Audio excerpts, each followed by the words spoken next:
But I do question a system that defends its own freedom while it denies it to others, to an entire race of men.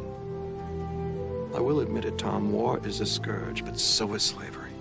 We have seen more suffering than any man should ever see, and if there is going to be an end to it, it must be an end that justifies the cost. A great amount of hullabaloo yesterday. Why? Well,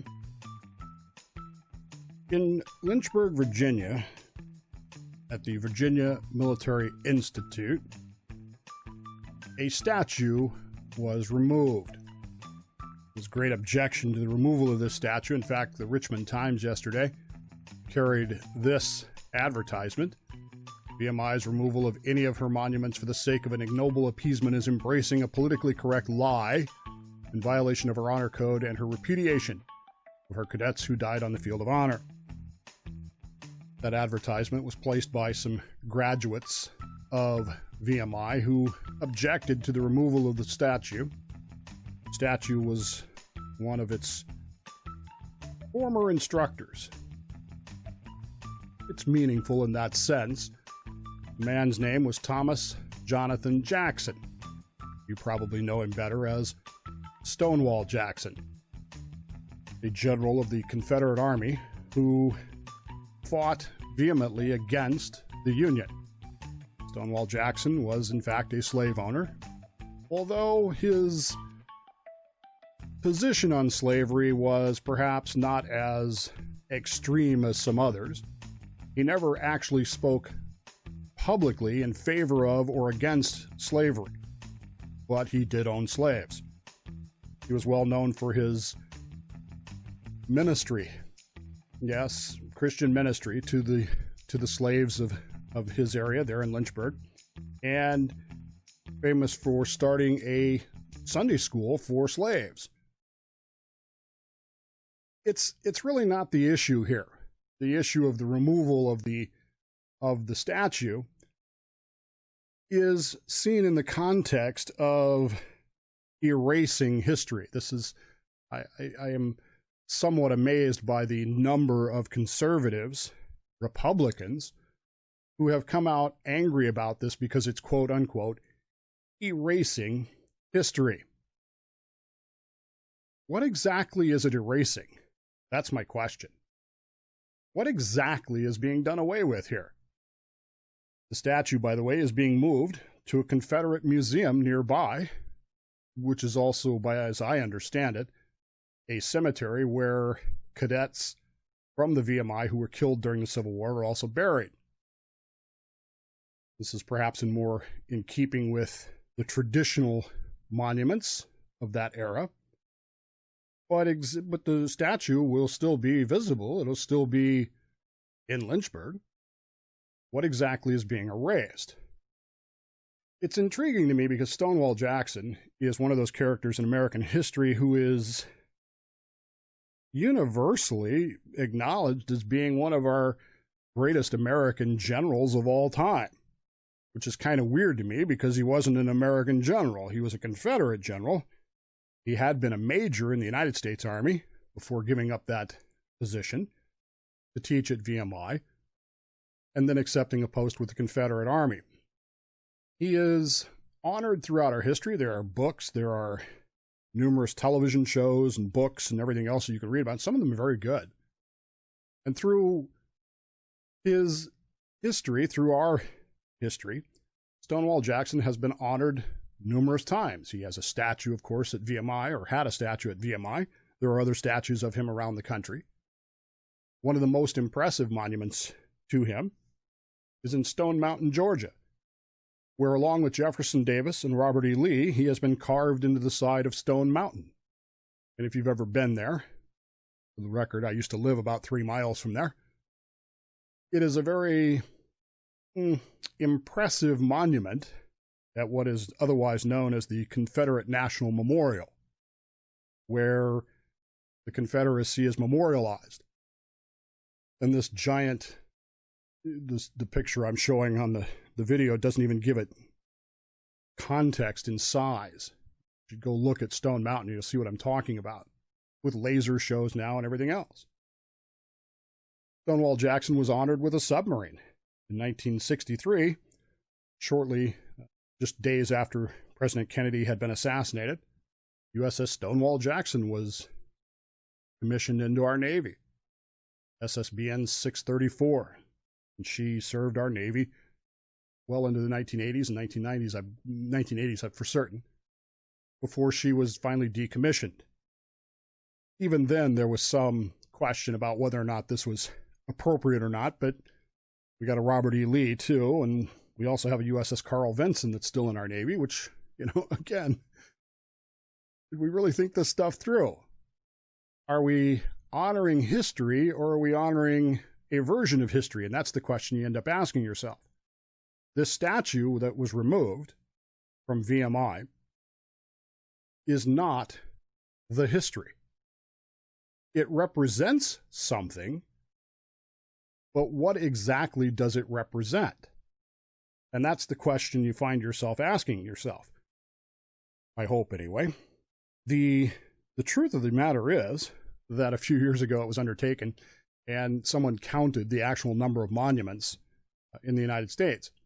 And when you exclude the military parks, such as Gettysburg Military Park, Chickamauga Military Park, those kind of places, the just general monuments placed in cities around the country, Confederate memorials far outnumber Union memorials, far outnumber them by almost 1.5 to 1.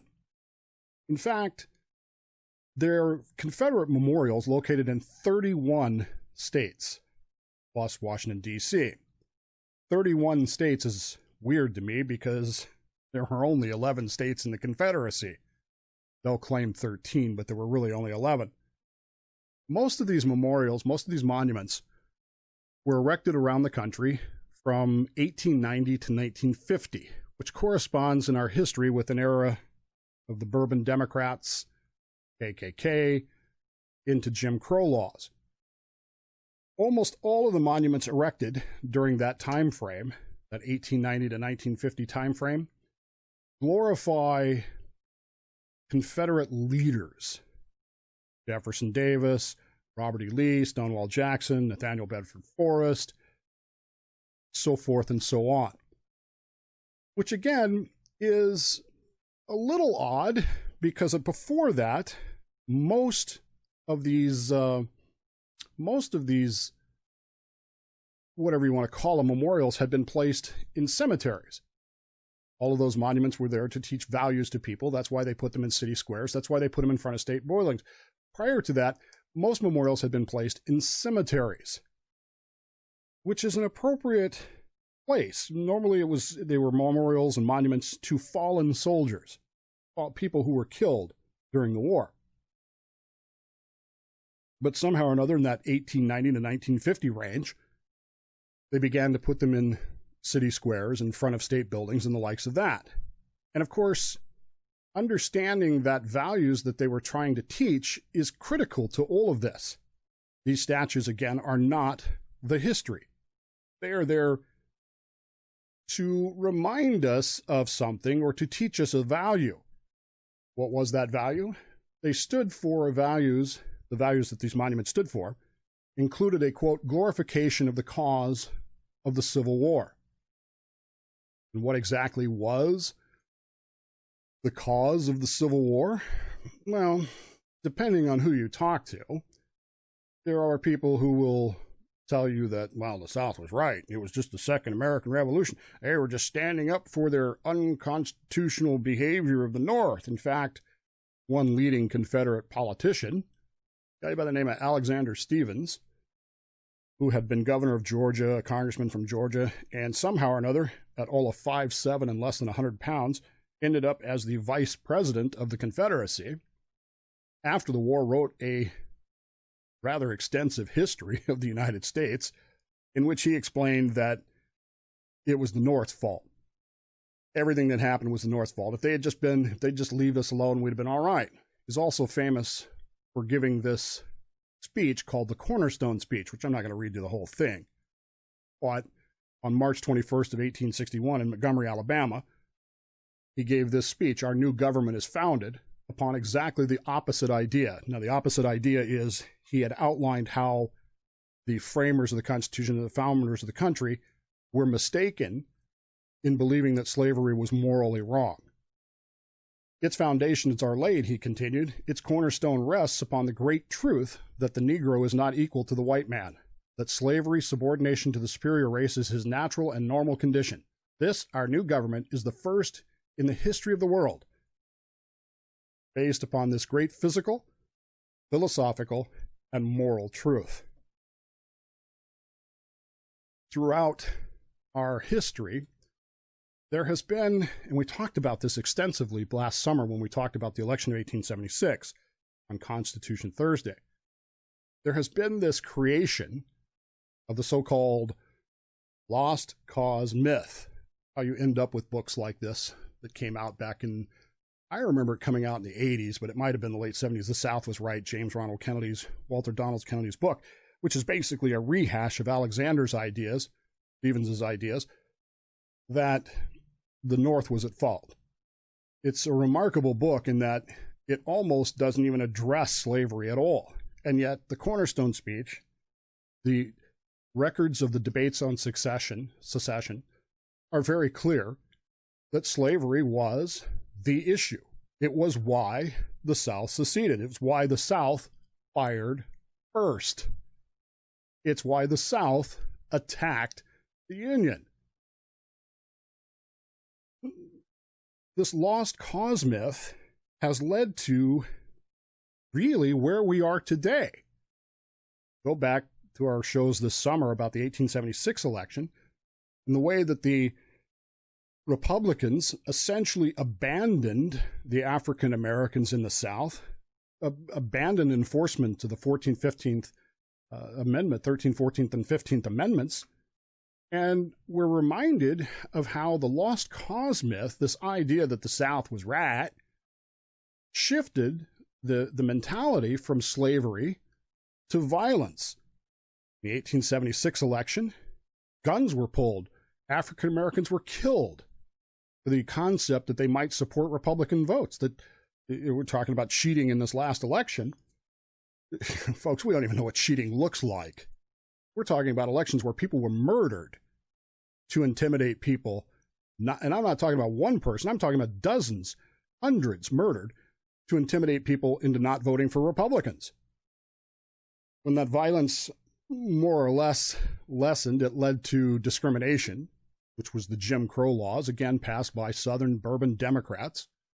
And Jim Crow led to an obsequiousness that was in many ways similar to Thomas Stonewall Jackson's attitude, which was the African American is incapable of teaching himself or lifting himself up, and I've got to do it. It's my moral duty to uplift him because he can't do it. And so I've got to do it for him.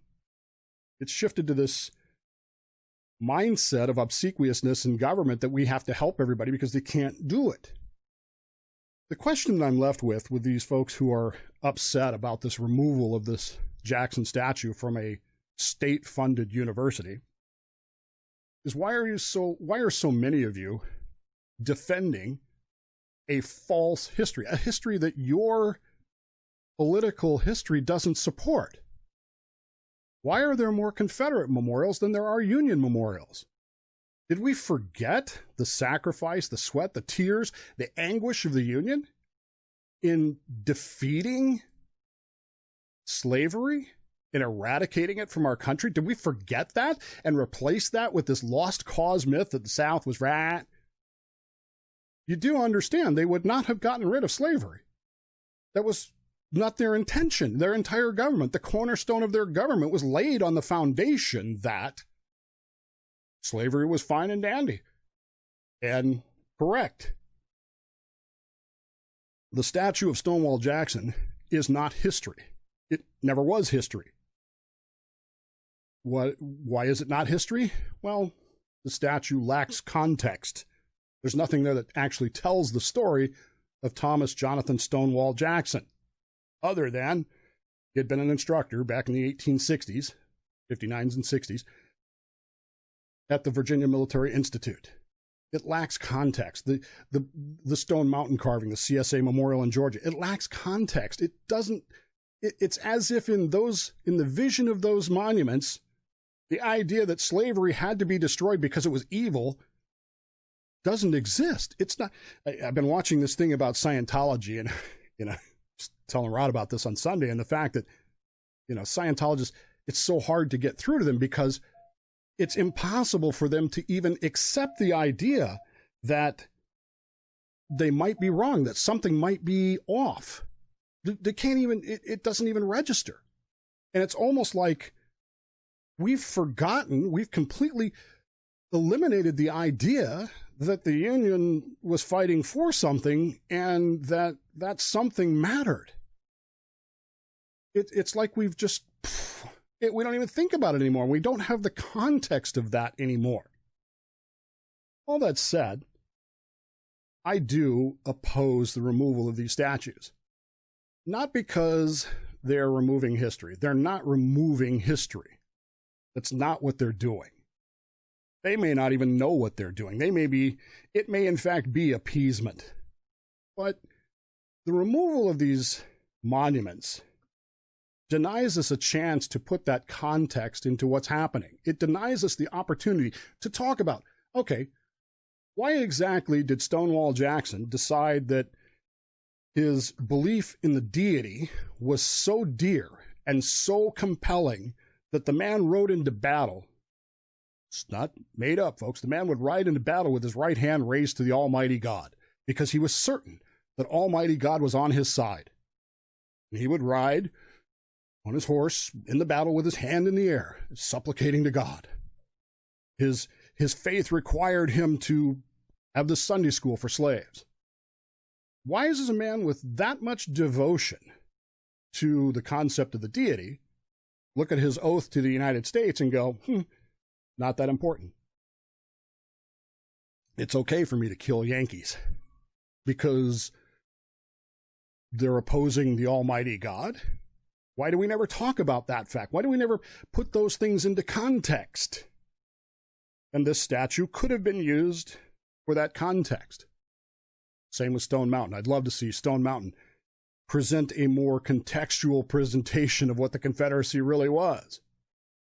I've been all over the Confederacy, folks. I used to live in the Deep South. I've been all over the Confederacy. I've been to the cemeteries. I've been to these monuments. I've been to these places. Let me tell you, there's a place in central Georgia. If you want to know what the Civil War cost, you should go there, called Andersonville. It was a prison of war camp during the Civil War for Union prisoners. And I was there in 1994. It was a brilliantly sunny day.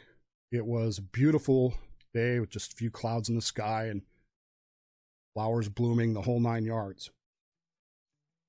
I'm telling you, as I walked around that place, you can still, 130 years later, you can still smell the death, the sacrifice, the story of that place.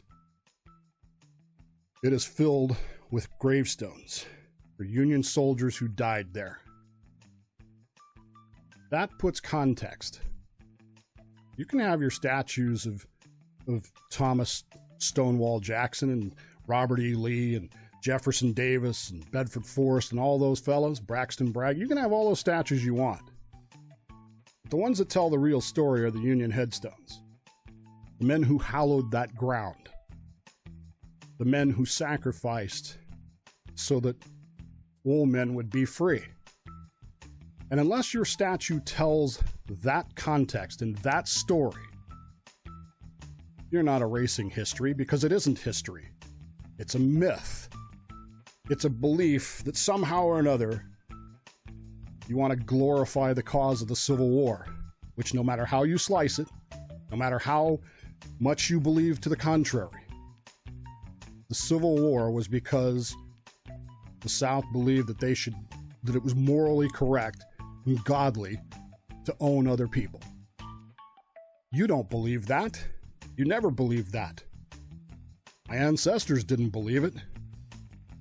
That's what we should be celebrating, instead of whining about a statue of a man who fired on his own country being removed from a school that we pay for.